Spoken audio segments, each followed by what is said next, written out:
1983 മുതൽ 1990 വരെ പല സമയങ്ങളിലായി പരിശുദ്ധ അമ്മ ഗ്ലാഡിസ് എന്ന വീട്ടമ്മയ്ക്ക് മുമ്പിൽ പ്രത്യക്ഷപ്പെടുന്നുണ്ട്. ആദ്യം പ്രത്യക്ഷപ്പെട്ടത് ഈ ഗ്ലാഡിസ് എന്ന് പറയുന്ന അമ്മ വീട്ടിൽ വൈകുന്നേരം പ്രാർത്ഥിച്ചുകൊണ്ടിരിക്കുമ്പോൾ പ്രത്യക്ഷപ്പെട്ട അമ്മയുടെ ഒരു പ്രത്യേകത എന്ന് പറയുന്നത് സ്വാഭാവികമായും കയ്യിൽ ഉണ്ണീശോയുണ്ടായിരുന്നു, ഒപ്പം ജപമാലയും ഉണ്ടായിരുന്നു.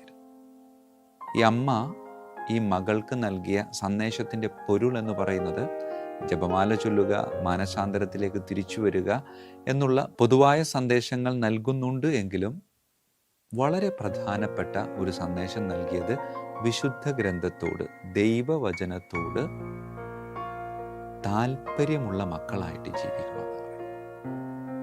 ദൈവവചനം വായിക്കാനും ധ്യാനിക്കാനും വചനമനുസരിച്ച് ജീവിക്കാനും അമ്മ ഇവളിലൂടെ ലോകത്തോട് ആഹ്വാനം ചെയ്യുകയാണ്.